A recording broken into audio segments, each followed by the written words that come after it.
All right. Have you heard the name Tilly Norwood? Tilly Norwood? No, I can't say that I have. She is an up-and-coming actor, was recently shown to the acting public and has caused a little bit of a backlash. So let me go ahead and start sharing my screen. This is from NBC. This is from their culture and trends section. And I've been hearing a lot about this in kind of the AI gossip world for a while. It says Tilly Norwood, fully AI actor, blasted by Actors Union, SAG-AFTRA, for devaluing human artistry. The AI creation has prompted backlash among Hollywood actors, including Whoopi Goldberg, Emily Blunt, Lucas Gage, Melissa Barrera, and Kelsey Clemens. And Kiersey Clemens. I learned to read a long time ago, and I haven't refreshed my knowledge base since then. I feel you, man. This text is small, too. Yeah. There we go. Let me make that bigger so I can read it. So this came out September 30th. It says a major Hollywood actors union condemned reports that talent agents are looking to sign artificial intelligence actor Tilly Norwood for representation. Oh, wow. So this is not just the fact that the AI actor exists.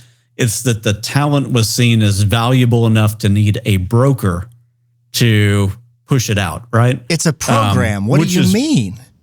Yeah, which is really, really interesting.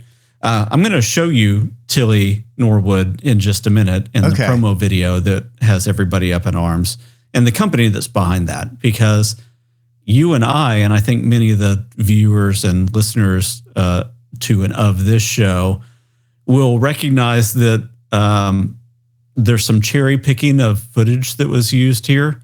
And a lot of the promo videos, when you look at what this company was doing, are not actually all that impressive. So this is the thing of where you have a number of actors and people in the media who have maybe not been quite as aware of what's going on in the AI world.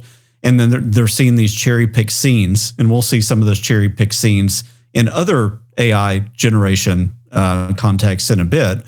And they're actually getting really good visually. Right. But we also know that to get one really good take, it might take 10 generations of clicking the button, or 20 or 30 or 100. I guess the equivalent would be takes if somebody's on set. But there's a lot of complicating factors that the actors don't know about. You typically don't do retakes because an actor's mouth falls off mid-scene. Or grows an arm. It's a different thing, but I can understand the worry, and I can definitely understand the outrage if you did start to get these agents that are going, I want to sign Tilly. That would be frustrating. Part of me, my initial, and I don't know anything about this story, but my initial gut instinct is that it's the novelty of it that is attracting people at this point, because I have a hard time believing that Tilly is a very competent actor. Yeah, well, and the clips are cherry picked, so I'll go ahead and play this. 3 seasons and a podcast. Meet Tilly Norwood, the world's most controversial new actor. Can she cry on Graham Norton? While she might seem real on screen and on her social media, take a closer look. Can you tell? Tilly Norwood, 100% AI generated.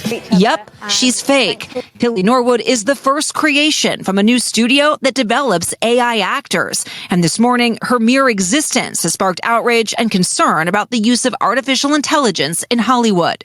We have so far lost the plot. What are we doing? The backlash to Tilly Norwood igniting over the weekend after her creator, Dutch actor and comedian Elina van der Velden, said multiple talent agents have shown interest in signing the AI actress, according to Deadline. That news prompting real actors to speak out in protest. Emily Blunt calling it really, really scary in an interview with Variety, urging agencies to please stop. Van der Velden posting a lengthy statement defending the invention, comparing it to animation or CGI, writing Tilly Norwood is not a replacement for a human being, but a creative work, a piece of art that sparks conversation. Whoopi Goldberg among those responding. The problem with this, in my opinion, humble opinion, is that you are suddenly up against something that's been generated with 5,000 1,000 other actors. So it's a little bit of an unfair advantage. The debate over Tilly Norwood, just the latest in the battle between creative artists and AI.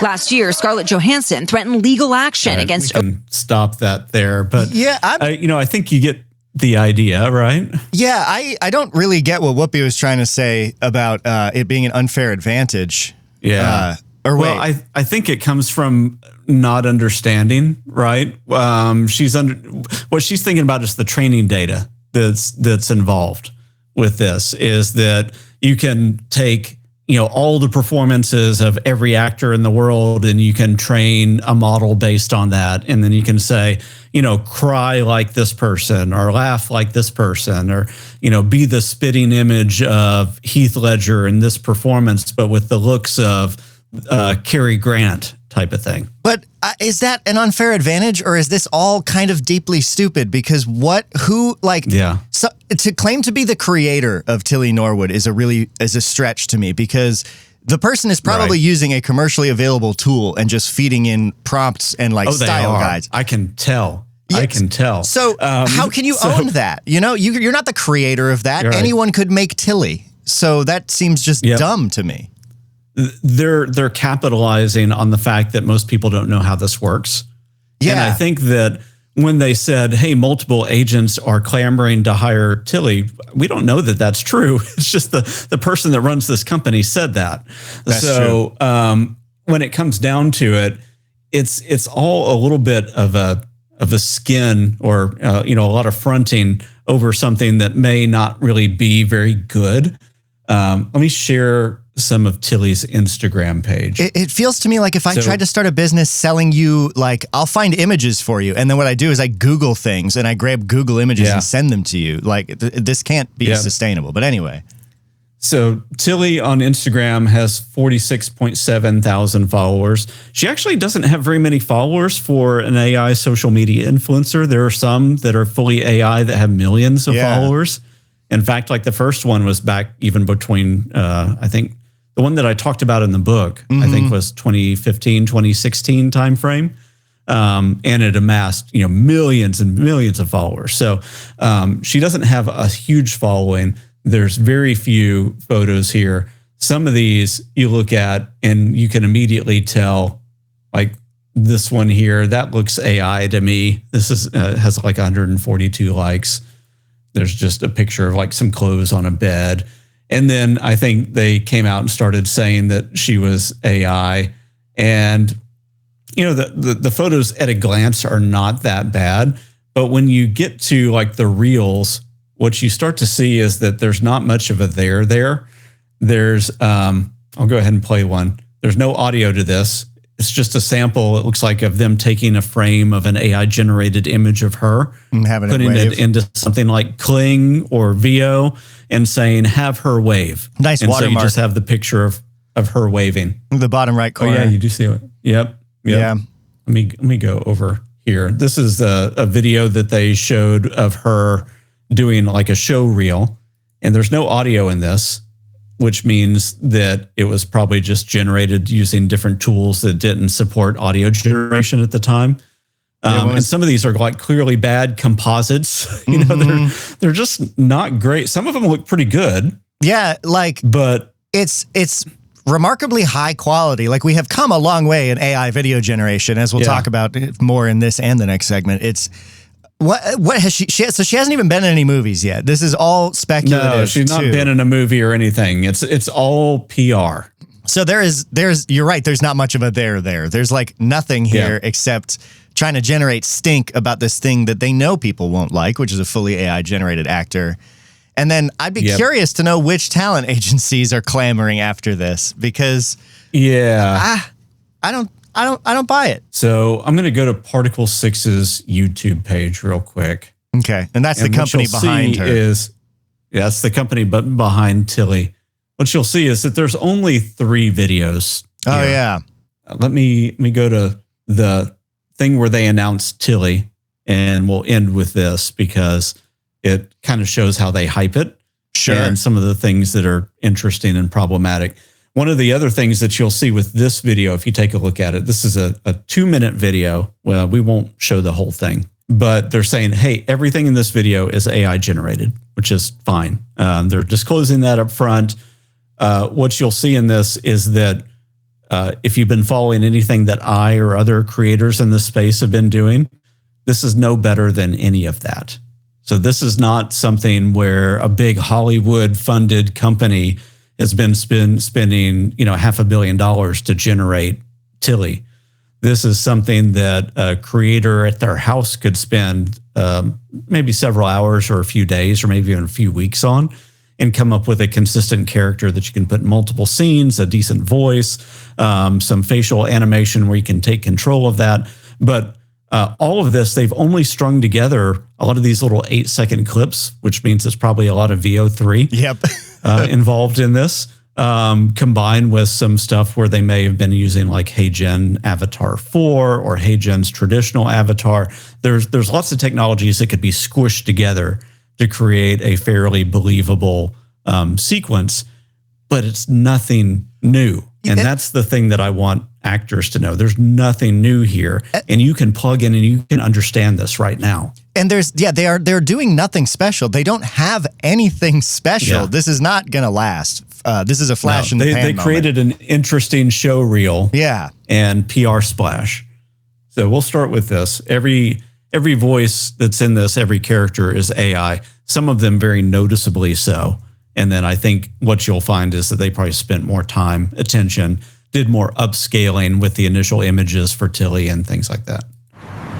We all knew TV was dead, but thought, why not squeeze in one last development meeting? We had one rule: no missing children, no dead women, and no reboots of Heartbeat. We'd pitched this beautiful comedy, two sisters running a funeral parlour in Margate. Warm, weird, very BBC Two. The commissioner said no.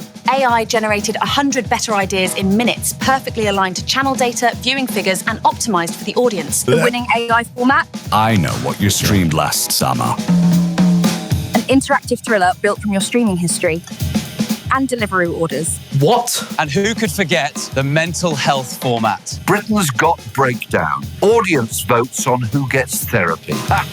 Ian Katz loved that one. I remember saying, you do realise this is for BBC Two? It tested ridiculously well, particularly among men who shop at Screwfix and women obsessed with gut health. All made for less than the catering budget on The Bear. It cast and budgeted itself. Only bit it struggled with was consent in romantic scenes. We just ignored that. It wrote the whole script. Claude 3, Gemini, GPT. We called it... Skip forward a little bit for the sake of time. Yeah. But then we get the introduction of Tilly. These people are deeply unfunny. AI generated By some company called Particle 6. She'll do anything I say. I'm already in love. Girl next door vibes. Like if a Sunday roast went to drama school and got BAFTA optimised. But can she cry on Graham Norton? Of course she can. And it'll be clipped, subtitled, and monetized on TikTok by lunchtime. We're all going to hell. Got recommissioned, didn't it? 3 seasons and a podcast. By an AI commissioner, much faster. But hey, at least it wasn't a reboot. Yeah. So you get the idea. Are they trying to like tongue-in-cheek say, hey, we know this is terrible? Or like what? Not very funny. The Particle 6 is run by a comedian. Okay. So yeah, I think there's some tongue-in-cheekness of that, and then also poking fun at the industry, right? Because it's a lot of production is not necessarily about creativity; it's about profit.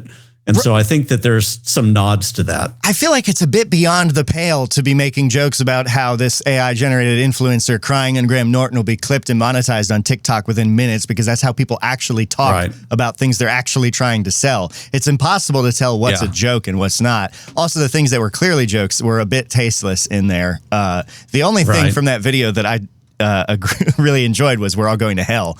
That certainly feels we're all true. going to hell, and at least it's not a reboot, right? The very last end. So there were a couple nods to the reality of where the creative industry is right now, and it's probably that really got everybody's stomach turned. Right? It was the crassness of the show reel for this. I just think you have to be pretty deluded to see what they're doing and think that it's anything long-lasting or anything actually impactful. Like, it's not even worth getting mad about. It's something that should just be ignored. So I think the difference is from an actor's mind, somebody that lives in Hollywood and has dealt with a lot of compositing, a lot of CGI creations, with like characters like Yoda and all that. They used to be practical effects, and then they were CGI, and they become very much easier for, I guess, the production company to make the character do whatever they want. Is that there's no separation in the actor's mind between what generative AI can do and where the special effects industry might be able to take that. And so they're immediately seeing Tilly and assuming that Tilly can do like entire scenes or maybe even carry an entire movie. And those of us that have been playing with the tools that are around know that would be like a super arduous process to get anything usable at length. It would be a super arduous process, and people don't want it. Also, like, I mean, I guess there is a future in which it is so good that these AI creations give really compelling performances to the point that we don't care anymore and we're just invested in the story, I guess. But I don't. Yeah. No one is going to love an AI actor because you don't. Like, let's say that Tilly was capable of carrying an entire movie, I could then make any Tilly movie I want, or you could. There's not a Tilly that you can fall in love with. There is this fake thing. It's not like I love Ian McKellen and I want to watch all of the movies he does to see what he brings to it. If Ian McKellen was a digital construct that could be shaped however anyone wants to, then I'm probably don't love Ian McKellen. I just would love an individual movie. Like, there's not that layer. I think is important, and not from like an aspect of, oh, it doesn't have a soul, just from like, it's not anything. They didn't make Vio and Sora and whatnot. The other thing too. It'd be interesting to see where that goes. What is happening with our video? Wow. Okay. Well. We have video issues, and we're going to talk even more about AI video in the next segment. So I think let's cut it off there. We'll take a quick break. I'm going to uncheck some options and hopefully break this cycle. Audio listeners, just know things are going badly on the YouTube side of things. We will be right back.